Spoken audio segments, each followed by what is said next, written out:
Good evening my dear students. তোমরা যারা দশম শ্রেণীতে পড়ো, তো আমার সেই সমস্ত শিক্ষার্থী বন্ধুদের উদ্দেশ্যে আমি কিছু কথা বলছি।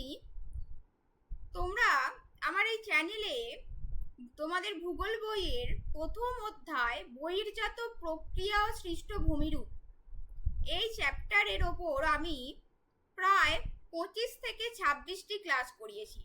তোমরা যদি এই ক্লাসগুলি প্রত্যেকটি মন দিয়ে দেখো ভিডিওগুলি, আশা করছি আমি 90% শিওর হয়ে বলছি যে তোমাদের এই অধ্যায়ের পুরো কনসেপ্ট ক্লিয়ার হয়ে যাবে এবং পরীক্ষায় যে কোনো ভূমিরূপই আসুক না কেন তোমরা এগুলো লিখতে পারবে।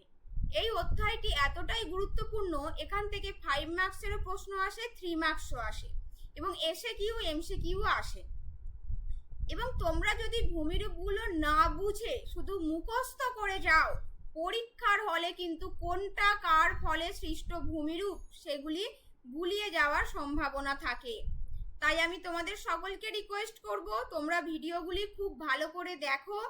আশা করছি তোমাদের এই অধ্যায় সম্পর্কে আর কোনো অসুবিধা থাকবে না। এবং আমার যদি ভিডিওগুলি ভালো লাগে তোমরা অবশ্যই চ্যানেলটি তোমাদের বন্ধুদের সঙ্গে শেয়ার করো এবং আমার চ্যানেলটি বেশি করে সাবস্ক্রাইব করো। তাহলে আমি তোমাদের পরবর্তী অধ্যায় বায়ুমণ্ডল অধ্যায়টিরও এইরকম ভিডিও নিয়ে আসবো। তো ভিডিওগুলি দেখে আমাকে অবশ্যই কমেন্টে জানিও কেমন লাগলো। ভালো হলে সেটিও জানাবে এবং যদি তোমাদের খারাপ লাগে, অর্থাৎ তোমরা বুঝতে পারছো না বা আমি বোঝাতে পারছি না ঠিক করে, সেটিও তোমরা কমেন্টে জানিও। সকলে ভালো থেকো, দেখা হচ্ছে নেক্সট ভিডিওতে।